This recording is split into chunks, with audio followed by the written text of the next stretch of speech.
School के वार्षिक उत्सव में डॉक्टर कुमार विश्वास की संगीतमय राम कथा अपने अपने राम की मनोरम प्रस्तुति का आयोजन किया गया।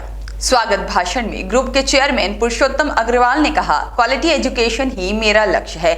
मैं टीम वर्क में विश्वास करता हूं, साथ ही नए वर्ष और भविष्य को लेकर आशान्वित हूं। बाइलिंगुअल पद्धति से विद्यार्थियों के लिए किताबें प्रकाशित की गई है। डिजिटल भी यह सेट्स बुक अब आपके सामने उपलब्ध है।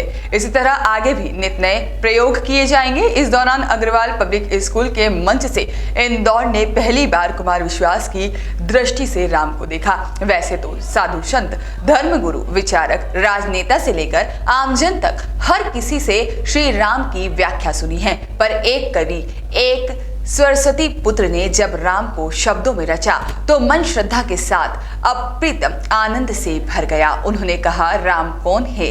राम वह पुत्र है जो सर्वस्व त्याग कर अपने वचन को निभाता है। फिर भी राम के देश में ही उनके वजूद की सुनवाई टल जाती है, क्योंकि तय दिन पर न्यायपालिका रामनवमी का अवकाश मना रही होती है।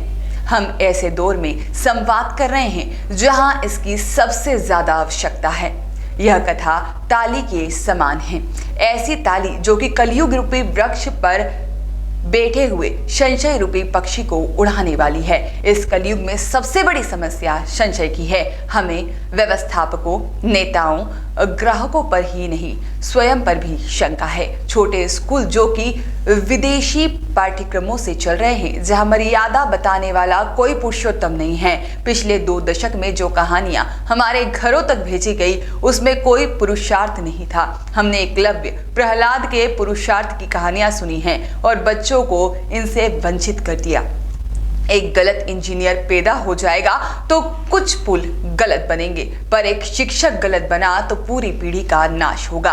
सो चंद्रगुप्त भी एक चाणक्य नहीं बना सकते, पर एक चाणक्य सो चंद्रगुप्त बना सकता है। इसलिए कि इस कथा को सुनाते समय ही भगवान शंकर ने माता पार्वती से यह कहा था कि जो कहानी है ये ताली के समान है। और ये कैसी ताली है? कलयुग रूपी वृक्ष पर जो संशय रूपी पक्षी बैठा है, ये उसे उड़ाने वाली है। जो गांव से संपर्क रखते होंगे उन्हें पता होगा कि फसल पक जाने के बाद, मटर आ जाने के बाद, गेहूं आ जाने के बाद, आम के बाग में आम पर बौर आ जाने के बाद परिवार के एक व्यक्ति की जिम्मेदारी इस बात की लगाई जाती है कि वो दिन भर तालियां बजाता है, मचान पर बैठकर गुलेल से पत्थर फेंकता है। हमारे क्षेत्र में, हरियाणा के, पश्चिम उत्तर प्रदेश के क्षेत्र में एक विशेष गीत गाया जाता है जिसे मल्होर कहते हैं। मल्होर में एक लंबी तान होती है, उस लंबी तान को सुनकर पक्षी भागता है। तो इस पूरे कलयुग में सबसे बड़ी समस्या क्या है? सबसे बड़ी समस्या संशय की है। हमारी पूरी रिलेशनशिप जो है, हमारी पूरी जो संबंध धर्मिता है, वो संशय में बटी हुई है। संशय कैसा है? हमें अपने व्यवस्थापकों पर शंका है, हमें अपने नेताओं पर शंका है, हमें अपने ग्राहकों पर शंका है, हमें अपने प्रोड्यूसर्स पर शंका है, और अधिकतम शंका हमें स्वयं पर शंका है।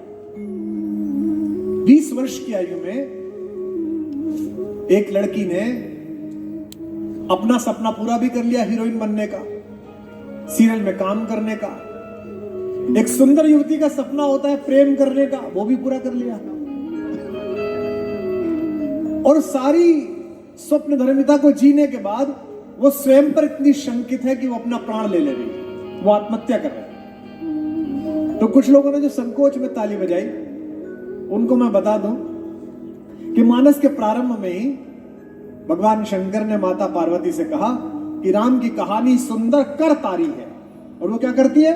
संशय रूपी विहग को उड़ाती है।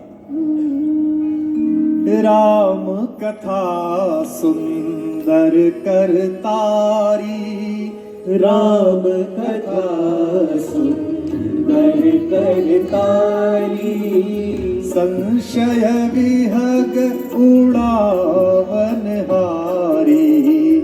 राम कथा सुंदर कथा। गाइए।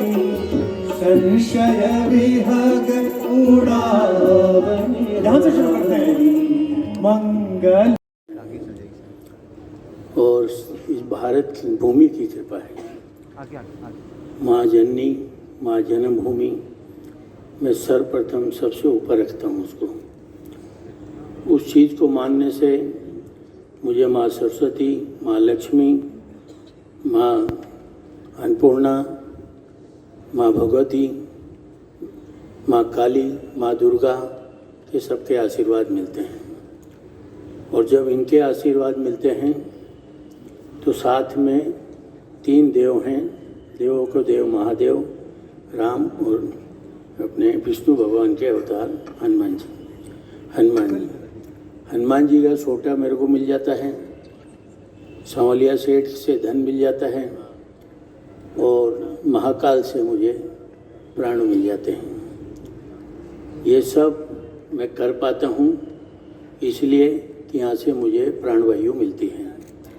जहाँ तक कार्य का है, मैं एक टीम वर्क में विश्वास करता हूँ और मैं आज ये जो अभी जितने भी प्रकल्प बताए 22 से लेके कल तक के, इसमें सबसे पहले मेरी प्रोडक्शन टीम के हेड गौतम जोशी का मैं स्वागत करना चाहता हूँ।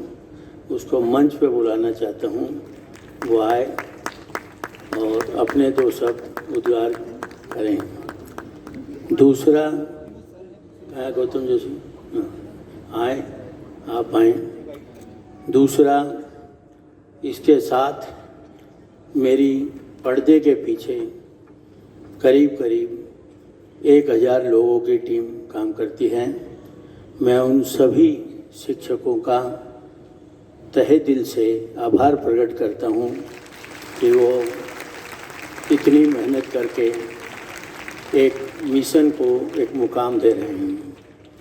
मैं उन सभी विद्यार्थियों का प्यार के साथ, आशीर्वाद के साथ ये कहना चाहता हूँ, मेरे जो भी विद्यार्थी स्कूलों में पढ़ रहे हैं वो देश ही नहीं दुनिया में अपना परचम फैला रहे हैं और अभी तो जस्ट बिगिनिंग है।